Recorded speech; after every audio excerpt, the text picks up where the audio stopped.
to create the traps and to create the lower back.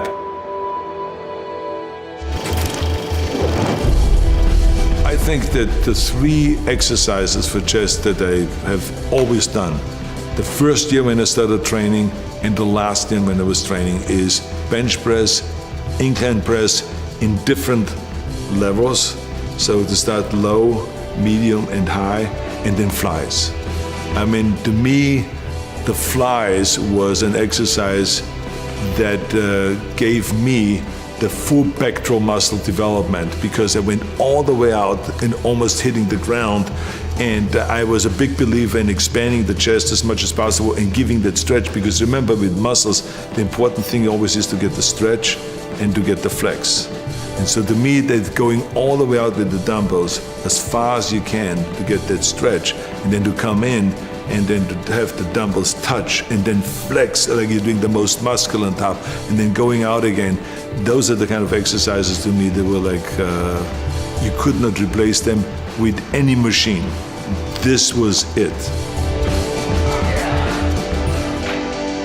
One of the main things, of course, in order to create size and to create muscle growth, which will sometimes the body will hit a wall. And what that basically means is that the body is saying, look, I know all your tricks. I know you're gonna start first with bench press. And then I know you're gonna walk over to the chin-up bar and do chin-ups. And then I know you're coming back to the bench press, and then you go to the chin-up bar and come back to bench press. I know that routine. I know exactly everything you do, and I am prepared for that. So you have to go and use the shocking principle.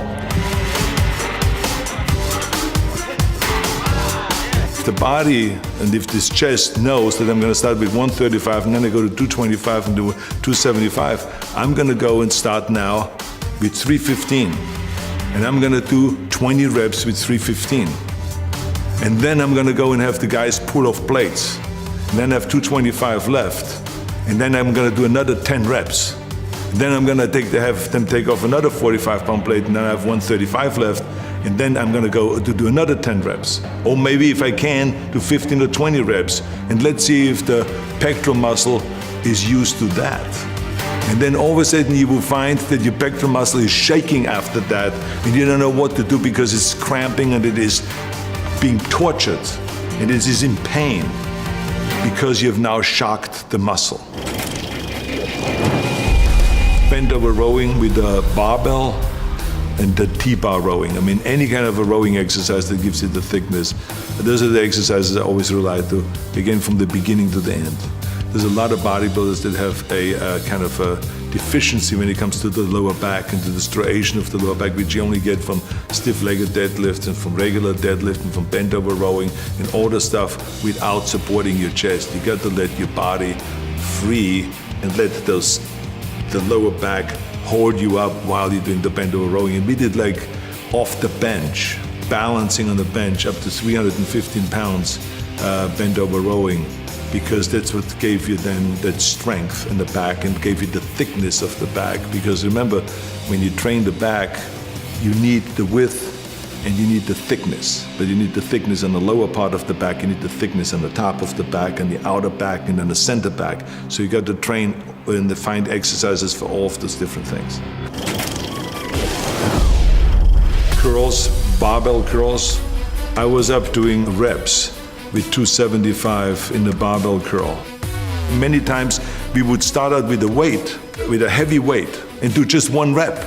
Then have them pull off plates on the curl, but just enough that they can now do 2 reps.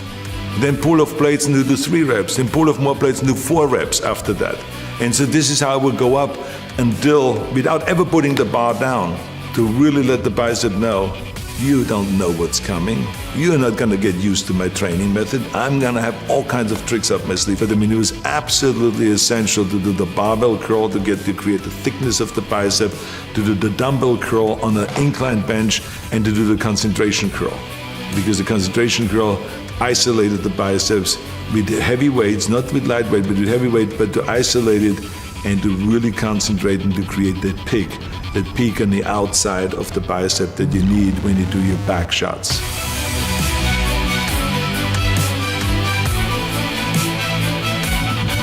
The tricep was narrow bench press, a lot of narrow bench press in the early days, then triceps extensions down, and then overhead tricep extension with one arm and with both arms, and then also tricep extension onto a bar where you let the body, the head go onto a bar and press out in order to use your own body weight.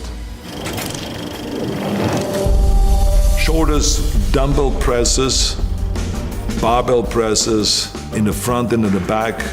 I mean, we always did the rear press behind the neck kind of presses, the military presses, the dumbbell press, which was then is now called the Arnold press, because there was a certain way that was done in order to really create the stretch of the front delta and to come down with the elbow here, not just to here, but to come all the way down and then to rotate out and go up and to get that full flex. And then lateral raises, and especially bent over lateral raises on a bench. That is a 45-degree bench. This is a specialty that I've learned at Vince Gironda's gym.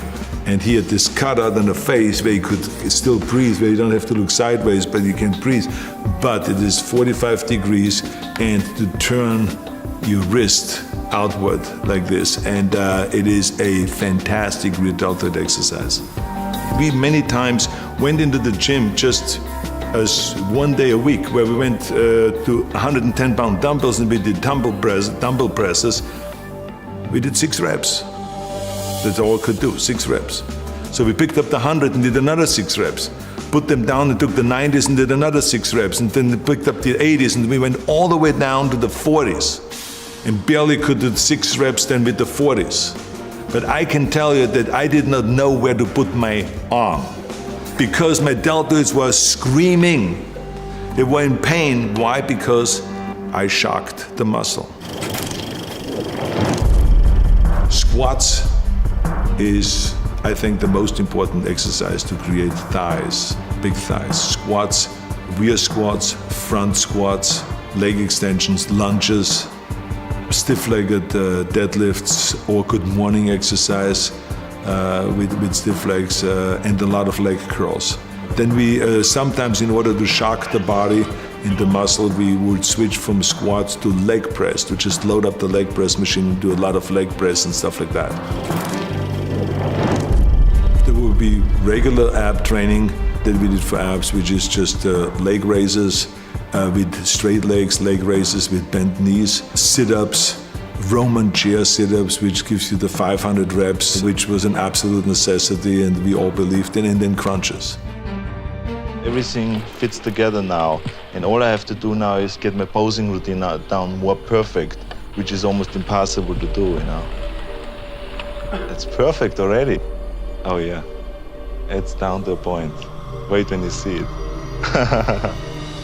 I think the important thing is that you always go all out on every set, and that you really, don't save yourself for the next set, because that's another big mistake that a lot of people make. They say, okay, I'm gonna do 20 sets, so I better take it easy on the 3rd and 4th set, and then the 5th set, and then the 10th set, because I still have 10 sets to go. But that's the wrong approach. Each set ought to be going all out. Well, I think the most important thing is that you eat the right way and that you get in the amount of protein that your body needs. And there's always, of course, a debate, how much protein does the body need? I always lived off the formula that for every pound of body weight, I want to get 1 gram of protein. The challenge, of course, is that how do you get this 250 grams into the body and have the body take it all in rather than just letting it go through. I felt like that for me, it worked best when I had 5 meals a day. There's some people that can work with 3 meals. For me, 5 meals was the answer. And the reason is because I never was a big eater. I always felt comfortable with a regular sized steak. If you give me a 10-ounce steak, even in my heyday, I was happy. And to have a little bit of vegetables, so to have some sliced tomatoes on it and then some salad or something like that, I'm fine. In the morning, if you gave me just 3 scrambled eggs with a little bit of bacon and or sausage with some cut in tomatoes and onions, I was fine with that. The only thing is that 2 hours later, after that breakfast, I was hungry. And so when I was sitting there at Santa Monica City College, or I was on a workplace doing construction work, or wherever I was, I would pull out of my bag a little plastic container that had a cup on it that you usually use at the bar to mix things at the bar. And I would have my milk in there, and I would have my protein powder in there and everything like this, and I would just close it up and then put it in my bag. And then I would be sitting in the classroom and I would just pull it out, shake it up like that. Everyone would be looking kind of, what the hell is he doing now? And I would be shaking my protein, then just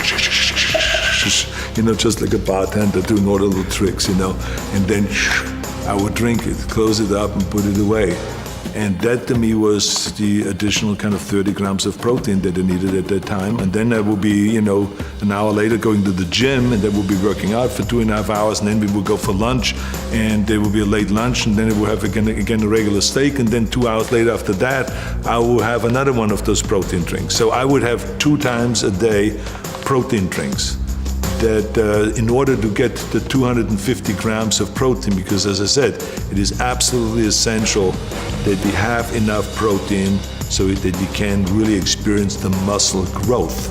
But we have to recognize that we will not get all of the nutrients, the vitamins, the minerals, and the proteins, and all of the stuff that the body needs just with regular meals.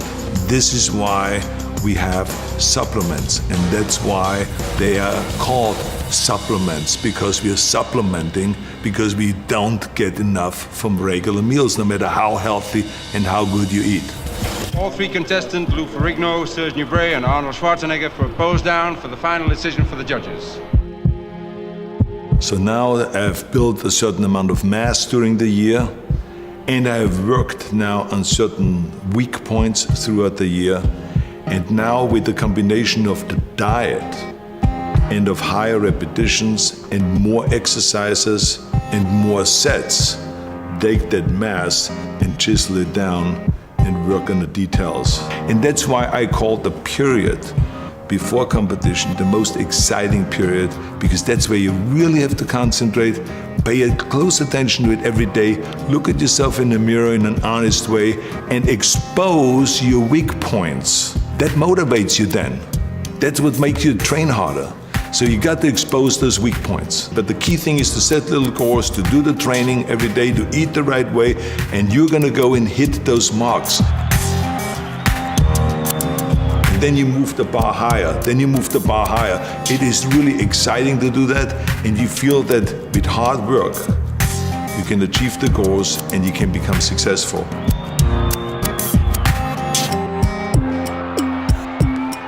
Training principles and the nutrition principles and the kind of protein that you need and vitamins you need and minerals you need and all of this kind of supplements, it all still stays exactly the same. That is the important thing.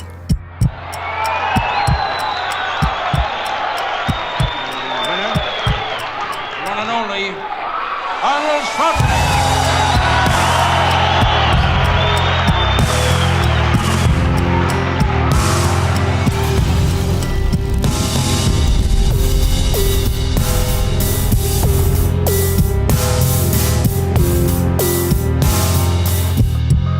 Bodybuilding has been a beautiful experience for me, and I will continue it for the rest of my life. I only stopped competing, but I'm not stopping bodybuilding. It's the greatest sport. Thank you.